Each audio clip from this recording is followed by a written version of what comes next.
Boa tarde a você que nos acompanha de casa, aos internautas, todos estão ligados a este programa Debate Internacional. Mais um sábado onde trazemos aquilo que marca a atualidade internacional e é analisado à lupa aqui neste programa. Desde já, saúde dos meus convidados. Hilton, boa tarde.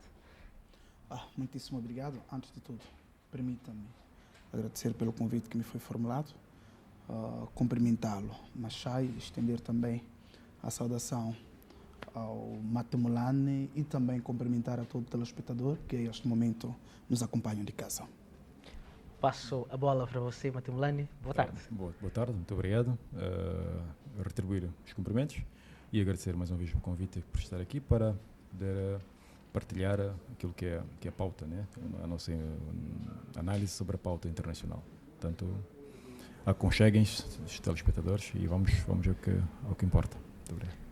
Muito bem, saudações feitas, até por fim de olharmos aquilo que marca a atualidade internacional e vamos olhar mesmo para a Turquia, que lança uma ofensiva contra o norte do Iraque. Esta é uma situação não nova, mas curiosa de acontecer neste momento. Eu vou começar mesmo com você, Matemulani. O que tem a dizer em relação a este assunto?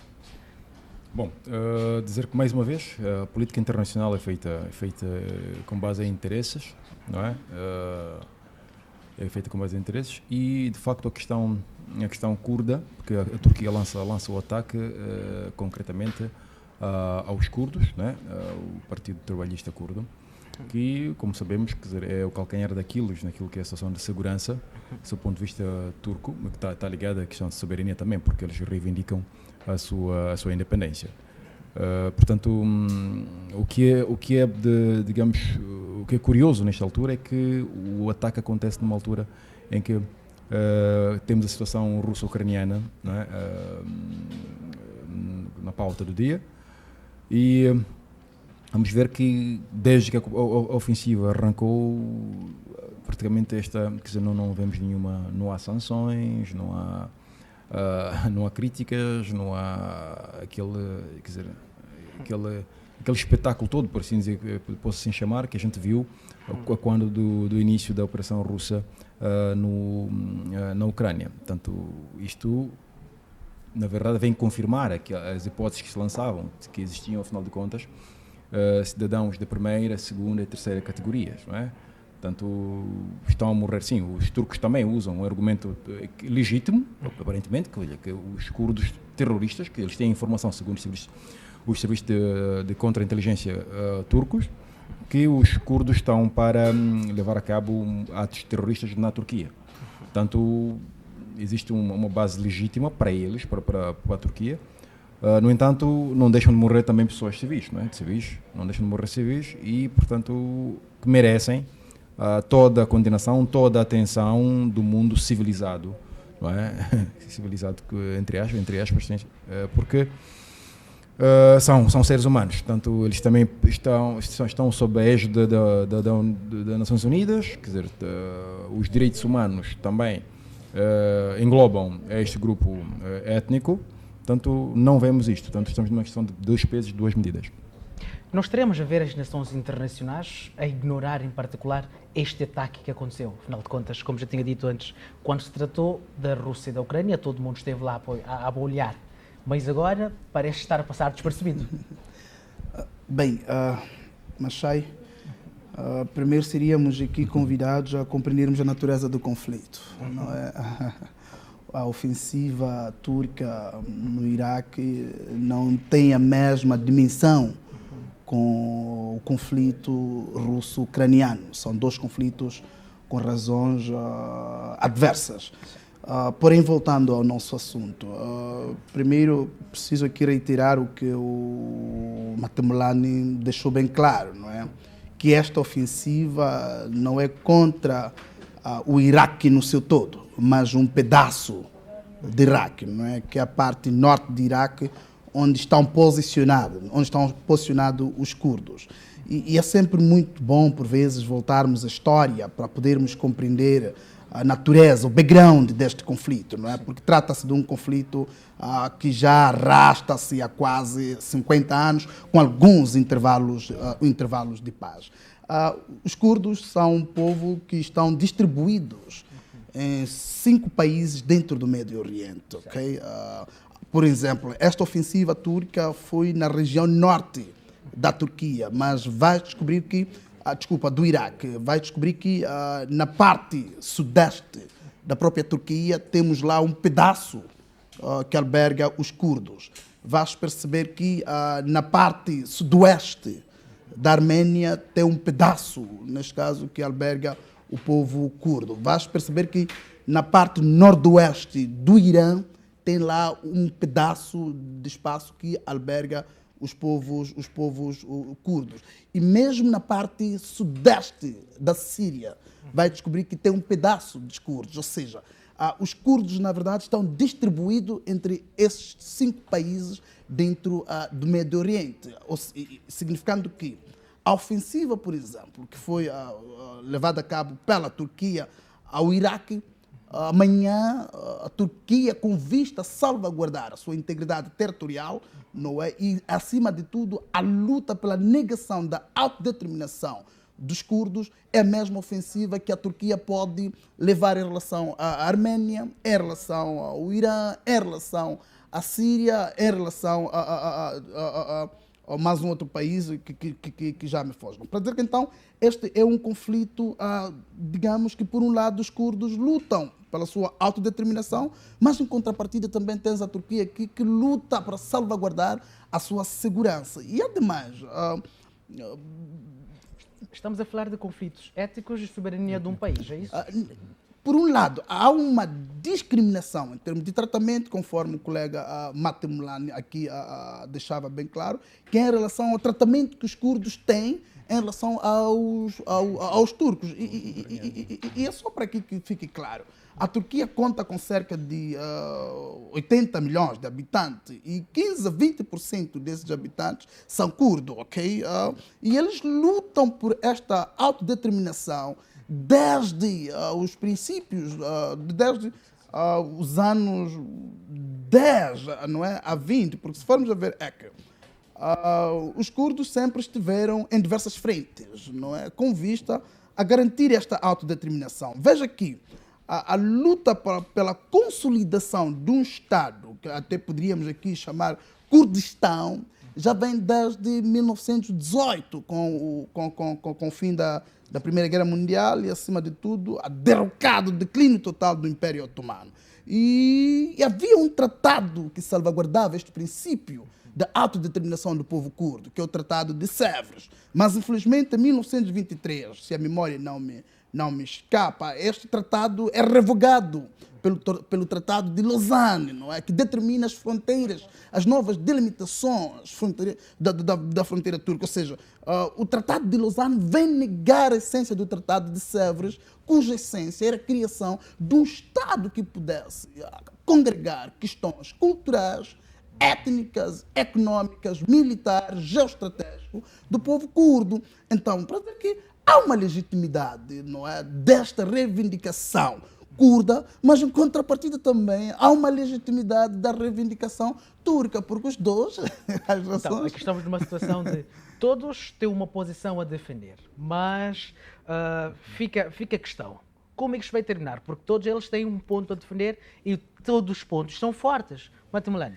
Bom, é uma situação um pouco... É complicado, na verdade, muito complexa, porque temos também grandes players da geopolítica que usam o fator curdo, a questão curda, para ganhar os seus pontos, os seus intentos ali naquela região.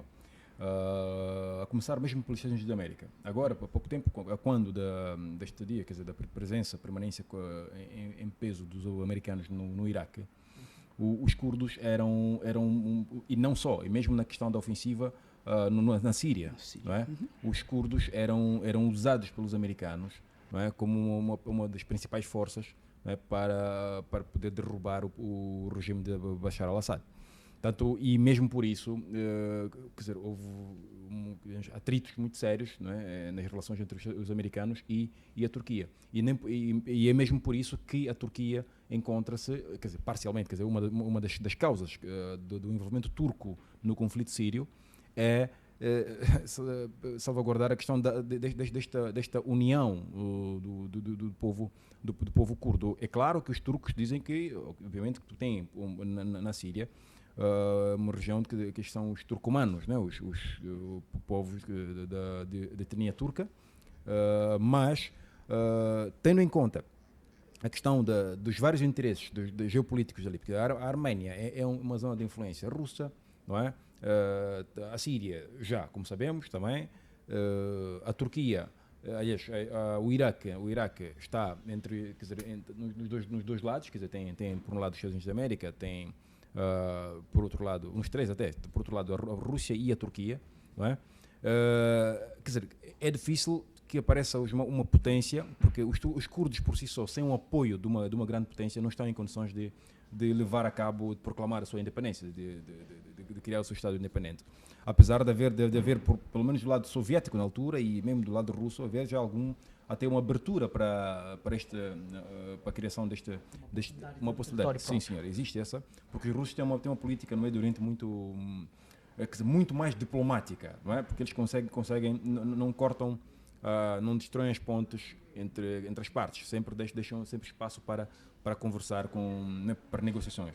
Portanto, o que virá a seguir, neste momento, eu diria que tem que ver com aquilo que serão os ganhos, não é, da Turquia em termos militares, mas em termos daquilo que é a definição, não é, das fronteiras e tudo mais, já tem que ver com colocar em causa a soberania da Turquia.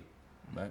Isto é um outro assunto que não será resolver assim de ano muito leve. Portanto, é uma situação que, quer dizer, é mais um episódio de uma longa batalha, de uma longa guerra, quer dizer, ou mais uma guerra, um combate de uma longa guerra que vem e continuará a correr, quer dizer, nos vários tempos, com focos, não é? Em termos de... E mais um ponto, é que a Turquia, na verdade, podemos dizer que aproveitou-se deste momento, porque as atenções estão viradas para onde sabemos que estão. Portanto, é um momento oportuno para levar a cabo uma ação dessas. Aliás, este é um padrão muito, digamos, peculiar da Turquia em termos daquilo que é a política internacional.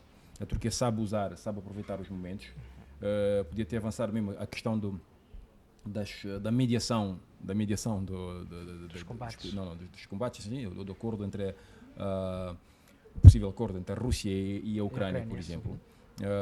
A Turquia, quando acolhe as duas delegações, na verdade, já sabia que ela não estava em condições de trazer algo de novo, pôr as partes a conversar, mas ela salvaguardou a sua posição no sentido em que ela, quer dizer, de não, por exemplo, não condenar a Rússia, não é? Pelo ato que o mundo inteiro condena, o mundo ocidental condena. Portanto, como mediador, ela já tem um argumento válido que o mediador não pode colocar-se, quer dizer, a favor de um ou do outro, ou contra um ou outro. Portanto, ela simplesmente cimentou esta sua posição porque ela tem que tirar dividendos de tudo que é possível. Portanto, a Turquia é um jogador mas muito consciente em termos daquilo que são os seus interesses nacionais. Então, estamos a falar de uma Turquia que criou um cenário que lhe favoreça para todos aqueles que são os seus movimentos futuros.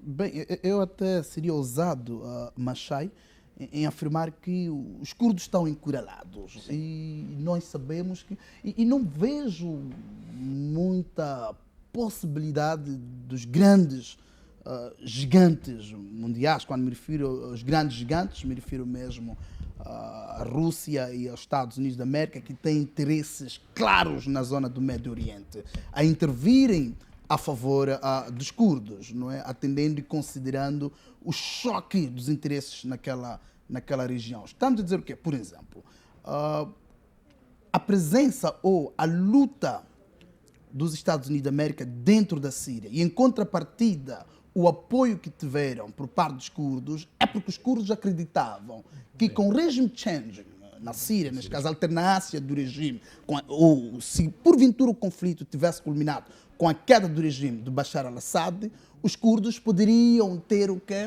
conseguiriam a criação de um Estado, poderiam ter a oportunidade de alastrar mais a sua base geoestratégica. Okay? No Iraque é a mesma coisa. Acreditava-se que com a mudança aliás, até houve esta mudança do regime com a queda do regime de Saddam Hussein, mas mesmo assim os curdos não tiveram uma expansão naquela região, estás a perceber, atendendo também o conflito entre as diversas etnias que lá se encontravam. Os curdos não vejo, olhando para os cenários que nós temos à disposição, não vejo aqui um gigante sistémico, okay, que possa se aliar aos curdos. Primeiro, nós sabemos que as relações internacionais são relações de interesses. Certo. Nós precisamos saber o que é que a contraparte dá com vista a ser um aliado estratégico. Qual seria, por exemplo, o ganho em termos estratégicos para a Rússia? Quais seriam os ganhos em termos estratégicos para os Estados Unidos da América, com uma possível, ou à luz de uma aliança com os curdos? Os curdos não têm nada por oferecerem, porque na verdade até eles lutam por uma autodeterminação. Qualquer interferência de uma potência hegemônica na zona do Médio Oriente poderá haver um aproveitamento. Até nós estamos a dizer que esses acordos têm um sentido, digamos, ganhos na mesma proporcionalidade. Ademais, é só vermos os últimos o posicionamento, por exemplo, de Donald Trump já apareceu publicamente, não é, a se referir em relação aos gastos que tiveram quando da invasão da NATO na Síria. E mostraram claramente que esbanjaram muito dinheiro, esbanjaram o armamento, esbanjaram o equipamento bélico, não é? E o conflito em si não surtiu impactos favoráveis para os curdos. O problema não é dos Estados Unidos da América. E a Rússia dificilmente também poderá vir a favor dos curdos. Por quê? É só olharmos, por exemplo, para a forma como o cenário de conflito decorreu na Síria. Nós tínhamos as forças de Assad a serem apoiadas pelos russos. Sim. E tínhamos as forças norte-americanas a serem apoiadas pelos curdos. Então... havia uma espécie de guerra fria a acontecer neste lugar. Não tenhamos sombra de dúvidas. Não tenhamos sombra de dúvidas. Mas é uma coisa, é interessante notar que, de facto, a jogada norte-americana com os curdos tinha em conta um momento muito claro, que é o domínio aparente que os americanos tinham no Iraque e que, ao surtir efeito a ofensiva na Síria, portanto, os americanos tinham convicção de que poderiam convencer os iraquianos, certo, não é, a cederem este espaço. Para os curdos, neste caso. Para os curdos. Como disse, os curdos não têm nada de recursos, mas sendo uma formação, a aparecer um Estado, não é? Um Estado soberano naquela região, esse Estado acaba por ser o pote de arma para qualquer das potências que consiga tornar este sonho possível.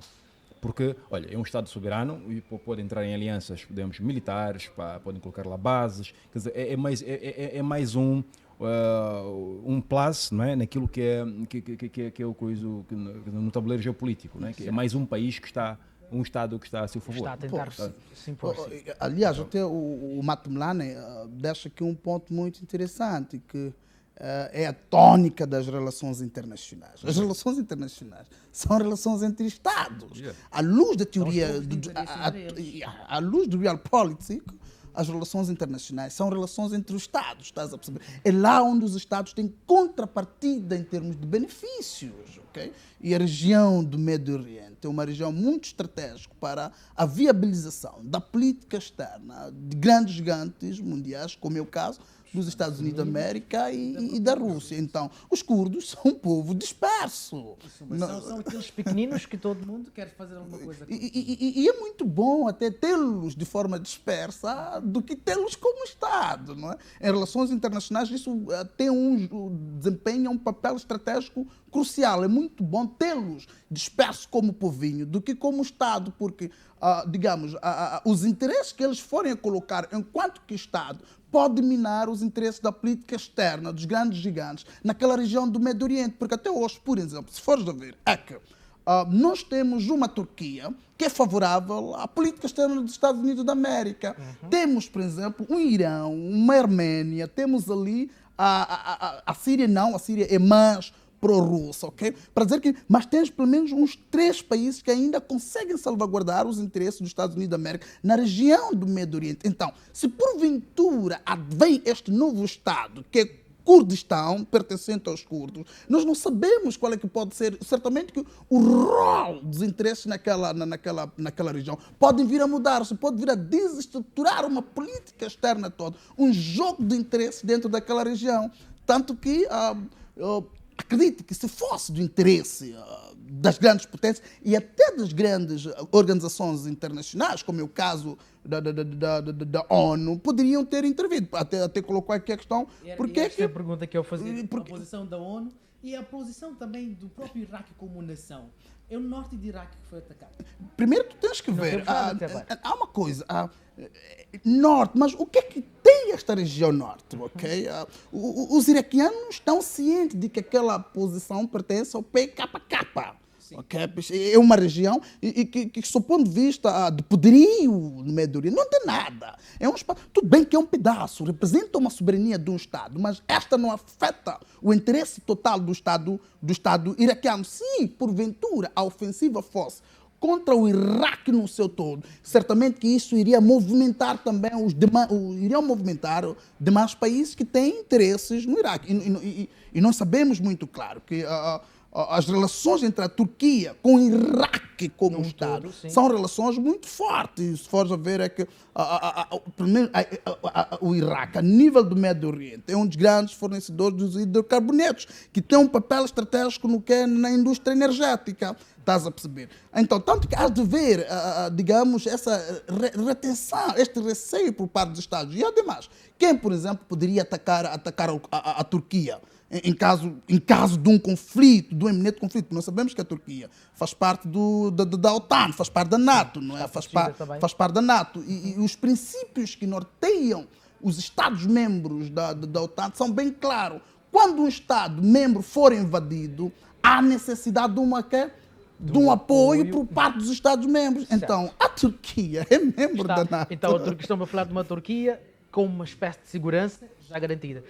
Mas é que este é o ponto 5 do acordo da Carta da NATO, mas é que se houver uma resposta diretamente ao território turco neste momento, porventura do Iraque, o ponto 5 não é levantado, porque o ataque primário foi da Turquia. A Turquia que atacou, não foi atacada. Então é uma resposta, é muito claro. Bom, nós temos que continuar, temos agora de olhar para um outro conflito, falamos sim, daquele que já conhecemos todos nós, falamos sim do conflito russo-ucraniano. Parece que esta novela ou este filme não tem dias para terminar. Houve dizes, não dizes. Tivemos esta semana até o primeiro-ministro inglês a comparar o Putin a um bicho que não importa aqui citar. Eu vou começar com você. O que é que tem a dizer este conflito mais uma vez? Bom, eu acho que já está quase tudo dito em relação a este conflito. O que temos de fazer agora é simplesmente dar indicações, fazer uma pequena análise aqui e acolá com o seu desenrolar, por assim dizer. O que diz o Boris Johnson, ou deixa de dizer, já não faz muita diferença. É simplesmente mais digamos, mais alimentação para a mídia, não é? Para preencher o espaço midiático, porque em termos daquilo que acontece no teatro de guerra, não é? Só uma entidade que está em condições de colocar o fim a isto, que é a própria Rússia. Portanto, estamos numa situação em que dependemos claramente dos russos para que isto termine. Portanto, mesmo o crescente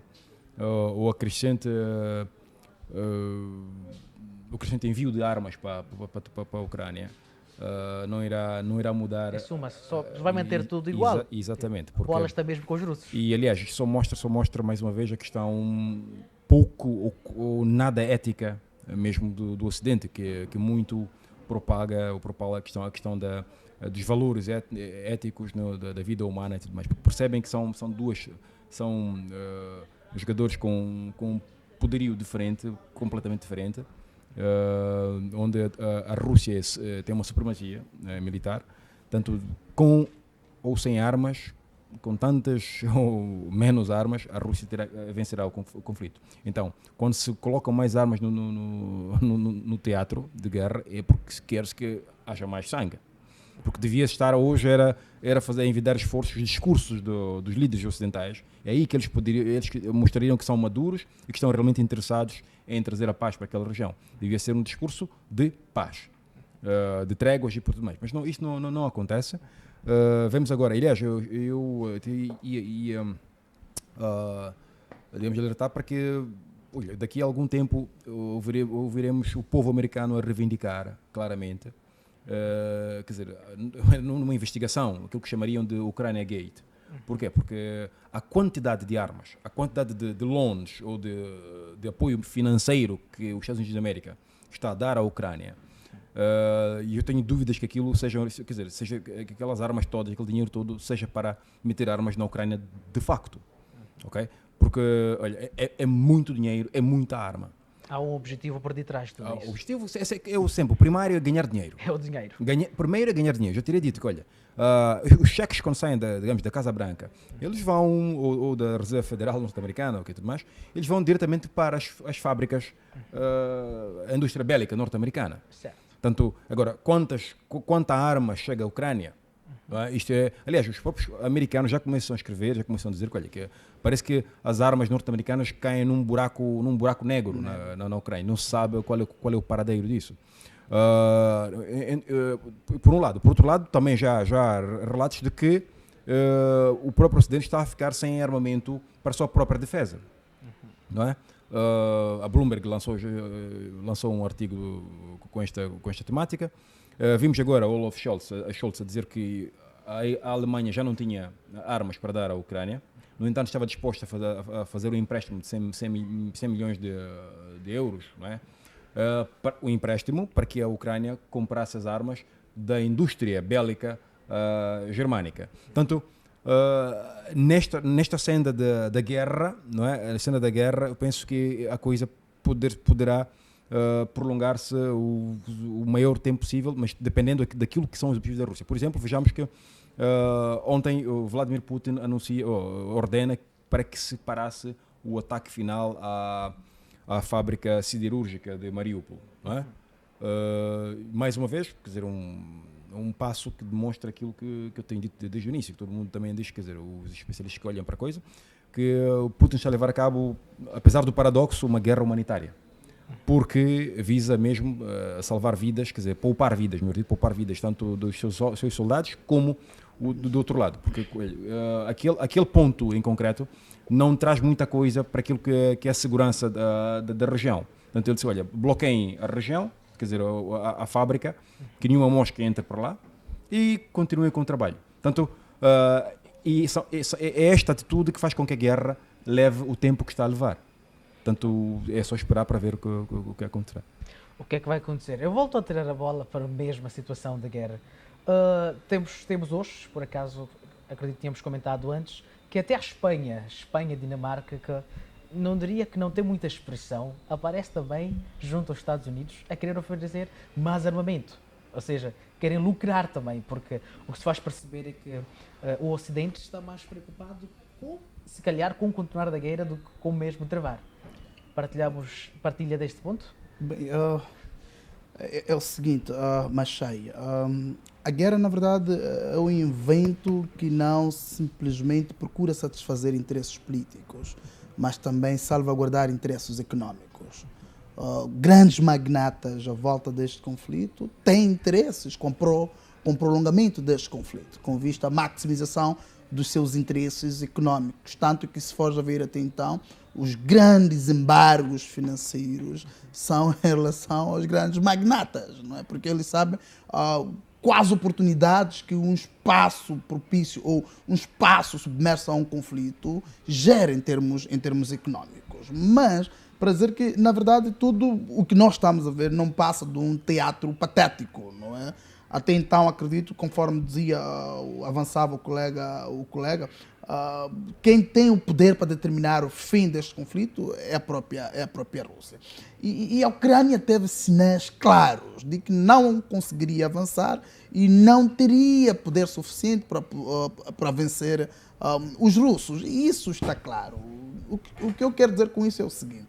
Na verdade, o sistema internacional é um espaço onde os países agem como atores racionais dentro de um campo estratégico com vista a salvaguardar seus interesses. E foi bem clara, a Rússia foi bem clara em relação à iniciativa ucraniana em aderir à NATO.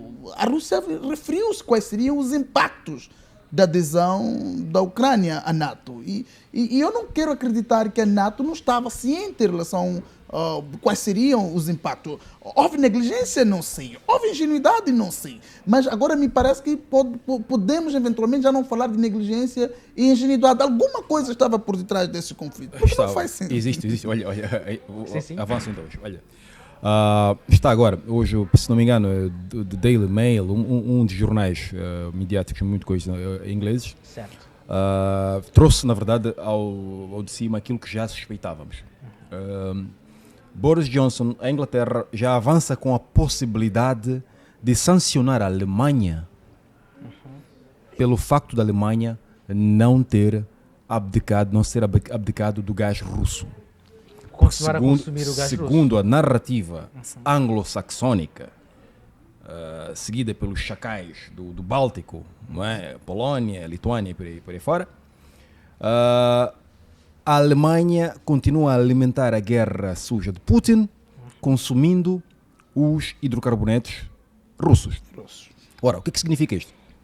Se nós temos hoje uma Alemanha que é a locomotiva da Europa, ela é locomotiva, em primeiro lugar, pela pujança econômica. Certo. E a pujança econômica alemã depende claramente do gás russo.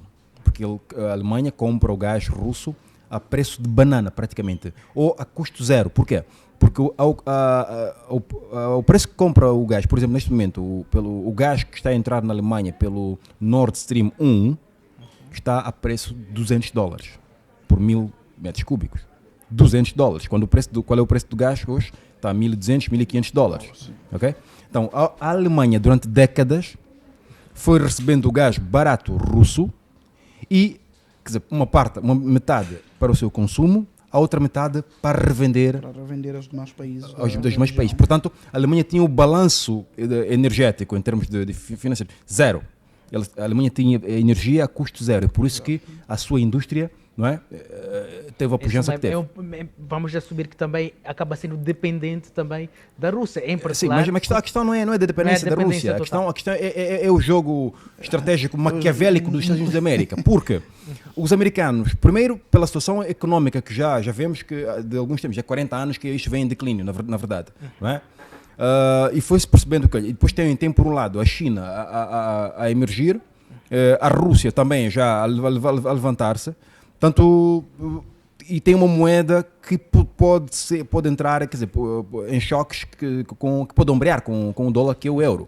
E temos a Alemanha, que é a locomotiva europeia. Portanto, a Europa, que é aliada e ao mesmo tempo concorrente direto dos americanos. Trump trouxe isso, quer dizer, a descoberto, porque ele disse claramente, quando olhou para a balança comercial entre a Alemanha e os Estados Unidos da América, havia um déficit, quer dizer,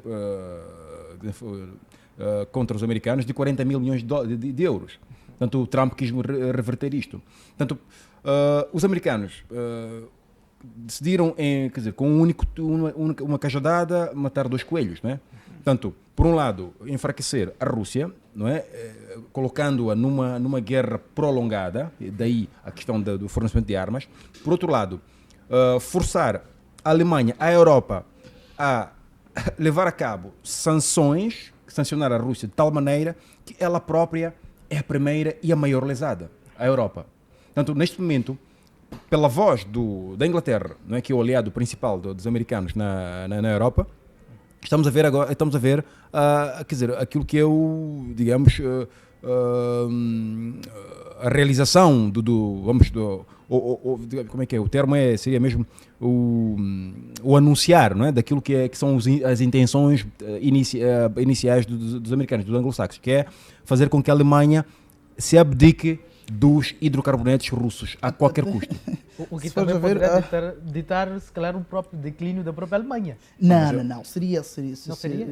Em parte, sim, mas há uma coisa que temos que ter aqui muita atenção, mas A Alemanha está ciente do jogo geopolítico que está a ocorrer na zona euro. Não podemos esquecer que a criação da própria União Europeia tinha em vista a unificação dos grandes beligerantes históricos, a França e a Alemanha, estás a perceber? E nós sabemos que das duas grandes guerras que nós assistimos a nível mundial, um dos grandes objetivos era essa de demonstração de hegemonia por parte da Alemanha. Autodeterminação, independência, liberdade. E já imaginou, por exemplo, se a Alemanha aderir a este conjunto de embargos que estão a ser levados a cabos contra a Rússia? Significaria automaticamente ser submisso, porque a partir do momento que se junta a este conjunto de embargo, há um compromisso que tu assinas de submissão, subjugação. E duvido muito que a Alemanha, se a Alemanha até hoje resiste ou prefere supostamente agir como um aliado estratégico da Rússia, é porque não quer entrar no jogo de cooptação levado a cabo pelos Estados Unidos da América. A Alemanha também procura por uma hegemonia a nível da zona euro. É muito estranho, ok? Para um país que está fora, ok, da zona euro, que é os Estados Unidos da América. Ainda e a Inglaterra. Estás a perceber? A Inglaterra quererem cooptar o bloco. A Alemanha tem interesses, claro, que é de domínio naquela região. Certamente que não vai se desligar das relações que tem com a Rússia. E deixava bem claro até o Matumlane aqui que a Alemanha é um gigante industrial naquela região. E a sua indústria, em parte, é alimentada, ok, pelos recursos energéticos, que neste caso que é o gás, que vem da Rússia. E olha o preço só. O preço é favorável para os alemães. Não há sombra de dúvida. Então a Alemanha, não quero acreditar que seja um ator irracional dentro deste jogo, até então incerto, okay? Porque vai descobrir que alguns países sairão a perder com isso. Estão a sair a perder. Aqueles países que levantaram ofensivas, embargos econômicos, o corte de relações, tanto diplomáticas, comerciais, com a Rússia, até vão se arrependendo, tanto que alguns até já começam a recuar, ok? Porque, sim, não sei. Em linhas gerais, desculpa, eu queria fazer esta pergunta. Em linhas gerais, estamos a ver países que impuseram sanções à Rússia, mas no fim do dia precisam da própria Rússia. Olha, é assim, eu ia discordar um pouco do colega, porque na questão da racionalidade, aliás, no dia 19, o coronel das Forças Armadas Suíças, que tem um conselheiro da NATO e o ex-agente, não é, da secreta, lançou um Masteroid. Eu até publiquei no meu canal, quer dizer, o Fungura Masso tem coisa, publiquei ainda hoje o artigo, repostei. Portanto, fala claramente, quer dizer, faz uma análise muito clara da natureza das sanções. Ele questiona a racionalidade dos líderes europeus, porque, quer dizer, ao se deixarem levar pela agitação, pelos interesses norte-americanos.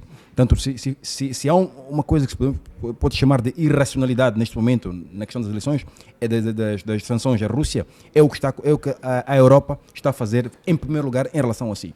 Portanto, primeiro, mesmo a paragem do Nord Stream 2, okay? A suspensão, porque não sancionaram, suspenderam, não é? O Nord Stream 2, para punir a Rússia, não é? Pela sua política externa, pelo vetor da sua política externa, acabou fazendo com que a Rússia conseguisse reaver o que gastou na construção daquele gasoduto. A Alemanha, no final deste ano, a Alemanha pagará o dobro do que vinha pagando a Rússia em matérias de gás.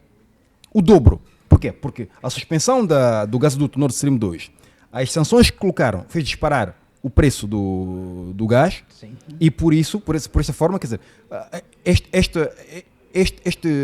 digamos, o plus do gás veio compensar as perdas e possíveis perdas que se esperavam que tivessem a Rússia. E mais do que isso, ainda hoje os americanos e os ingleses basicamente, prorrogaram o período em que o banco, a Gazprom Bank, pode receber divisas, tanto do pagamento do gás. Portanto, neste momento, é um estado de tal irracionalidade, porque países tão fortes como este deviam prever uma situação dessas. Okay? Vocês criam uma situação de déficit. Uma situação de irracionalidade associada ao erro de cálculo, não é? porque acreditava-se que eventualmente com os embargos e o corte de relações conflito comerciais não ia longe.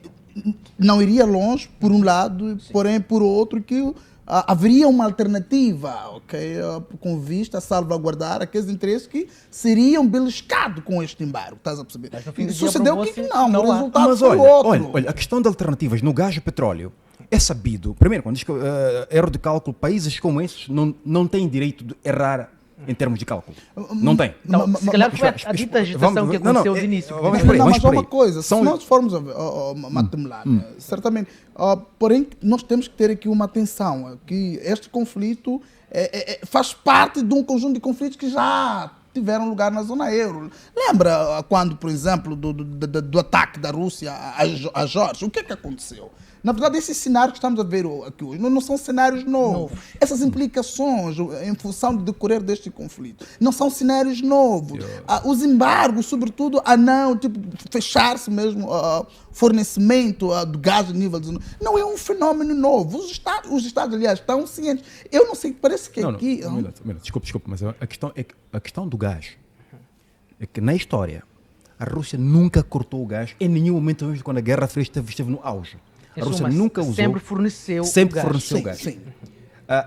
Foi-se criando a narrativa da Rússia usar o gás como arma política, mesmo, quer dizer, talvez até para preparar o que está a acontecer hoje. Mas nunca aconteceu novo, não há nenhum facto fixado, não é, na história de que a Rússia usou o gás, deixou de fornecer o gás. Mais do que isso, neste momento, depois de que se embargou, que se congelou metade das reservas russas, a Rússia tinha todo o direito moral de cortar o gás à Europa. O que não fez. Não, mas há uma coisa, direito moral, grande Matemular. Sim. E direito moral não alimenta quem são os interesses em termos de realpolitik entre os Estados. Por exemplo, a Rússia até sairia mais a perder se porventura parasse com nunca vai usar... Mas todos estão a perder.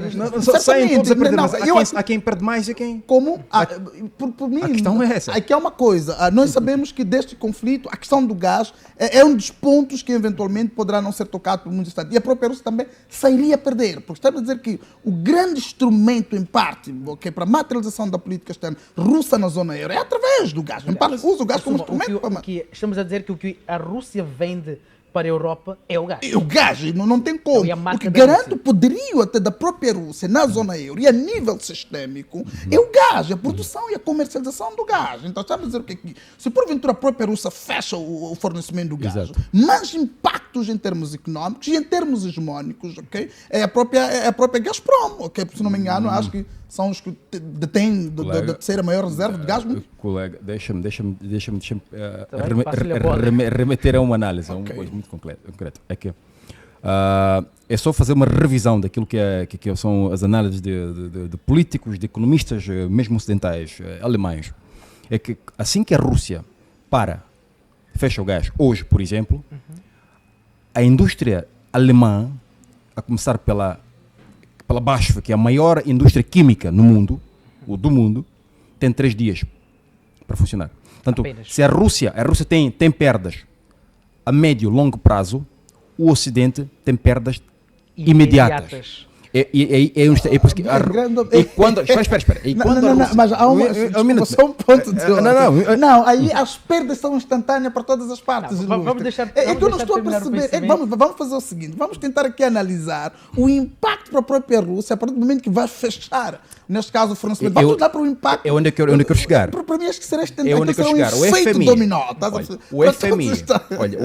Deixa terminar o pensamento. Sim. Olha, o FMI... os analistas norte-americanos, ocidentais, não é? A Bloomberg, por aí fora, todos são cientes que a Rússia tem, se neste momento há um embargo total da questão do gás, a Rússia tem ano e meio para gerir a sua situação econômica. Ano e meio. A Rússia conseguiu criar uma situação de buffer, um tempo de ano e meio. Ok? Este tempo não tem a Europa. Não tem o Ocidente. Nós teremos... Mas só que há uma Desculpa, coisa. eu queria apresentar um outro cenário. Desculpa. Yeah. Eu vou chamar um outro conceito para que a questão das incertezas. Exato. Eu não sei, por exemplo, o que é que o Matumlani está a pensar agora. Exato. O Matumlani não sabe o que é o Machar e o Bitone estão a pensar. Por Sim. exemplo, ok, tudo bem que eu tenho gás, E eu, cortando, tenho garantia de sobrevivência a médio. E recordar que a Rússia tem parceiros ainda. Mas há uma coisa, tu não sabes quais são as... Porque eu não quero acreditar que os Estados, okay, atendendo e considerando o poderio estratégico que o gás russo tem a nível sistêmico, não tenham pensado também em alternativas de sobrevivência a curto. Eu vou lhe surpreender. Não pensaram. Bom, Sabe porquê? eu acho que este assunto... Sabe porquê? Sabe porquê? Pulá-lo. Sabe porquê? Se tivessem pensado, não estariam a humilhar pessoas, não é? Eu não acho que é uma questão de humilhação. Não. Então, quando digo humilhar-se, digo o quê? Olha, os americanos estão agora, a Europa, aliás, está agora na Líbia, por exemplo, não é? Eles destruíram aquele país, rebentaram com uma sociedade, com um país que estava a florir, Sim. ok? Se calhar um dos mais prósperos da Exatamente. E hoje estão lá a pedir para que a Líbia se torne solidária com os europeus para produzir mais petróleo, para que eles possam abdicar-se do petróleo russo. E mais ainda, é que se eles pudessem... Já nesses pontos, mas eu Então- gostaria que até se atesse-nos mesmo. E um outro exemplo, nós sabemos que em relações internacionais também é aquele princípio do first and second strike. Por exemplo, se eu chego aqui, para eu dar um muro ao Matumlano, tenho que pensar 4 vezes, porque eu não sei qual vai ser a contrapartida do Matumlano. O mesmo acontece nas relações internacionais. eu sei disso. Eu vou cortar. Eu vou ter de cortar este assunto. Vou ter de cortar porque temos de ir para um outro. Só para terminar. Ok? Eu acredito que a Rússia é um ator racional, estás a perceber? Certamente que pode ter repensado em múltiplos impactos que podem advir com o corte de fornecimento de gás, mas a Rússia também não é tão burra ao ponto de pensar que não hajam alternativas. Este é um daqueles assuntos que quando a gente for Desculpe, vamos este tem que ser um coisa. Este tem que ser um. Tem que ser um. Ok, vou deixar terminar. Eu vou parafrasear o ministro da Energia alemão.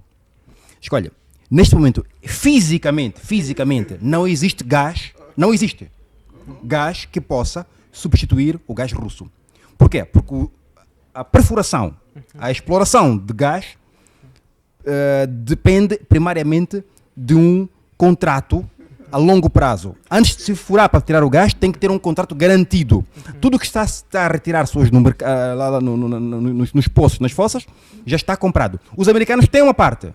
Okay? Mas esta parte, como todos reconhecem, não é capaz de cobrir. Para além de não ser capaz de cobrir, é 30%, 40% mais caro do que coisa. Só para terminar, desculpa, mas ainda bem que levantas esse ponto. Se de fato essas Bom, eu vou ter de agora só 30 segundos mesmo. Tá bem. Se de fato a Rússia estivesse ciente Sim.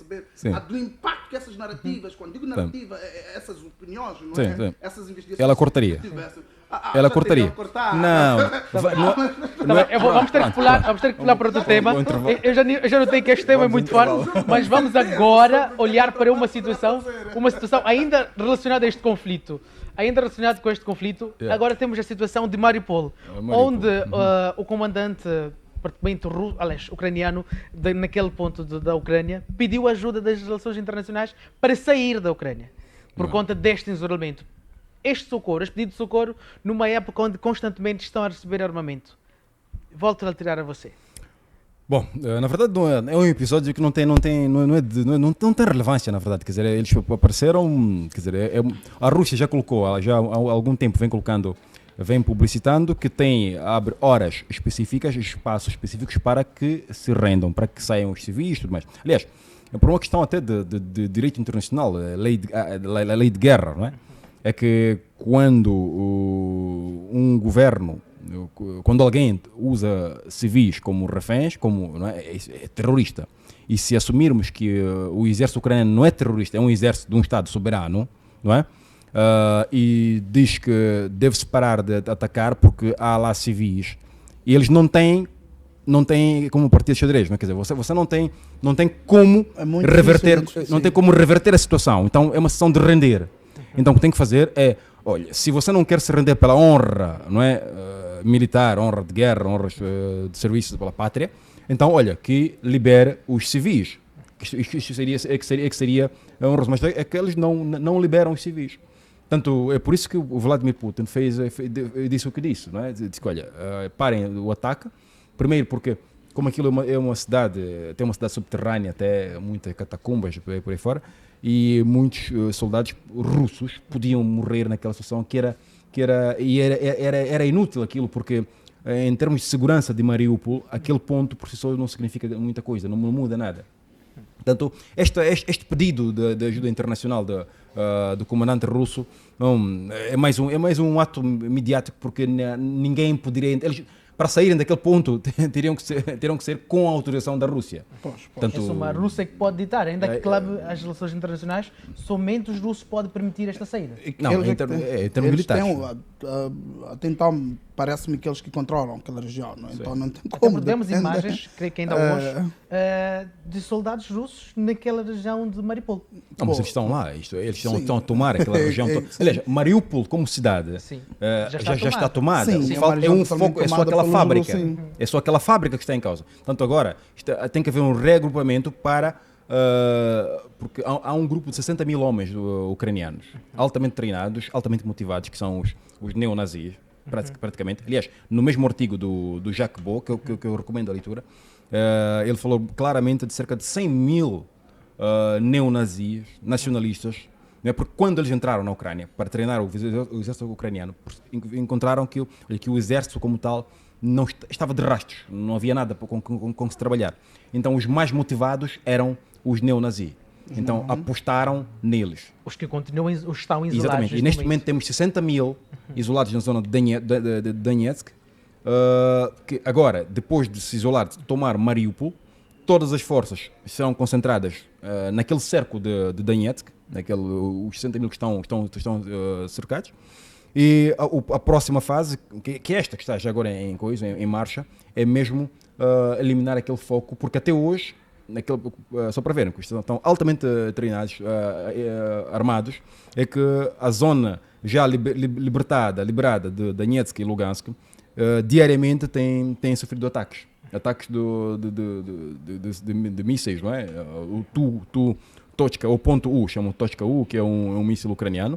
Portanto, diariamente é lançado para a zona civil, onde já não há nenhuma situação de guerra. Portanto, o próximo foco são os 60 mil homens que poderão, quer dizer, perecer ou render-se. Mas como sabemos, pela questão da motivação neonazi, eles não se vão render. Passo para ti. Não tenhamos sombras de dúvidas, não é? Que, em parte, este pedido emitido pelo general ucraniano tem em vista também, não é? Tentar buscar, ou seja, até podemos dizer que aqui é usado também como uma estratégia, não é? De angariação de apoio sistêmico. Simpatias, sim, praticamente, sim, não mais do que isso. Então, pode dizer que é mais um pedido que se insere num jogo estratégico de angariação de apoio sistémico. E não quero eu acreditar que os russos, ou seja, a Rússia irá ceder a esta pressão. São jogos estratégicos aí bem claros, não é? É um general, nós sabemos qual é o papel que este exerce naquele conflito, tanto que é um grande trunfo até nas mãos da própria Rússia e em algum momento até pode permitir a viabilização de alguns interesses russos naquele espaço. Tanto que o que vai acontecer aqui dependerá da própria Rússia decidir. E mais na mesma senda de apoios, de pronunciamentos internacionais, António Guterres, já agora 3, 4 dias, se vê solicitar tréguas de 4 dias, tréguas pascais, não é? Eu gostaria muito de me referir a este pronunciamento do Guterres, certo, que ele mais uma vez mostra ser cínico e hipócrita, porque durante os 8 anos que o conflito esteve em curso em Donetsk, em Donbass, okay, onde morreram cerca de 14 mil pessoas, dados da ONU, o Sr. Guterres não apareceu nos anos transados a pedir 4 dias de tréguas pascais. Portanto, o Sr. Guterres está aqui, já começou, desde que este conflito eclodiu, o Sr. Guterres já mostrou claramente que, como, digamos, diplomata, como mediador, ele não tem, quer dizer, já perdeu, pelo menos para os russos, ele perdeu o seu valor, porque já mostrou sua parcialidade neste discurso. Mate-me lá, eu até diria que é uma hipocrisia estratégica. Eu tenho tido muito cuidado, não é? Os atores dentro do sistema internacional, eles agem com racionalidade, eles agem em função dos seus interesses. Nós sabemos que nos 8 anos a intensidade, ou seja, os impactos que o atual conflito tem é maior que o conflito que teve quando, aliás, da invasão russa é em Donetsk, não é? Para eles aquilo não feria com os interesses associados a questões humanitárias. Bom, tanto que... eu acho que vou ter de cortar este tema para a gente continuar para a semana. O tempo já nos corre e já ouço aqui muito ouvido. Temos ainda o detalhe África, Etiópia, os conflitos na Etiópia que nunca param. Vamos mesmo ensaiar com este assunto. Eu vou passar a primeira bola. Vai comentar e também vamos fazer também a despedida. Eu, como digo, na questão africana, na questão etíope, eu teria dito outra vez que em outros fóruns, até que a questão etíope tem mesmo que ver, mais uma vez, com os grandes jogadores, com grandes players. Coisa. A Etiópia, a Eritreia, é o Tigray, aquilo é uma região, quer dizer, o Tigray, à semelhança dos curdos, já agora, não é? É um povo que acabou sendo cortado, sendo separado pelos interesses ocidentais, não é? O desenho do mapa africano, não é? Não teve em conta a questão étnica, e o Tigray é mais um ponto que vem quer dizer, piorar a situação, que é a existência naquela zona de minerais, de minérios, não é? Recursos naturais muito fortes, e que estão a ser explorados por uma empresa canadiana, não é? E como sabemos, quando as multinacionais estão envolvidas, olha, a questão étnica, exatamente, a questão étnica, qualquer outra terrorismo é trazido de cima para poder tirar o leverage naquilo que é o acordo que a multinacional tem com o governo central. Portanto, e o Tigray tem, por outro lado, na Eritreia, quer dizer, uma grande parte do seu povo, que são cerca de 70%, na verdade. Tem aí os Tigers, e depois tem mesmo do Tigray mesmo, na Eritreia. Vou estabelecer Tanto, 15 segundos. 15 segundos. Ponto, já agora, quer dizer, enfim, já em formas de conclusão, eu só dizer, apelar aqui, agradecer aqui ao debate muito, muito interessante, ao colega, assim também, e também apelar aos telespectadores, aos internautas, que tenham um funguramaço, não é? em carteira. E se houver o Telegram, procurem Funguramaço e vão seguir um bocado aquilo que é a minha visão das coisas. Obrigado. Então, passo-lhe a bola pela última vez. Acredito que o Matumlano esgotou este assunto, não é? Estaria aqui a ser repetitivo em relação ao conflito na Etiópia, tanto que só posso mesmo deixar as minhas últimas linhas, não é? E ela incide mesmo necessariamente ao conflito na zona euro. Os Estados precisam posicionar-se de forma estratégica com vista a não sofrerem decepções como essas, porque ninguém esperava claramente que a intensidade do conflito poderia ser este que hoje assistimos, e os impactos também poderiam ser este que hoje assistem. E mais uma vez, aliás, é uma demonstração clara daquilo que a gente já vem dizendo, que a Guerra Fria só terminou na letra da costa. Institucionalmente, a Guerra Fria terminou, mas em termos práticos, nós ainda sentimos o alargamento desta Guerra Fria, sob o ponto de vista geopolítico.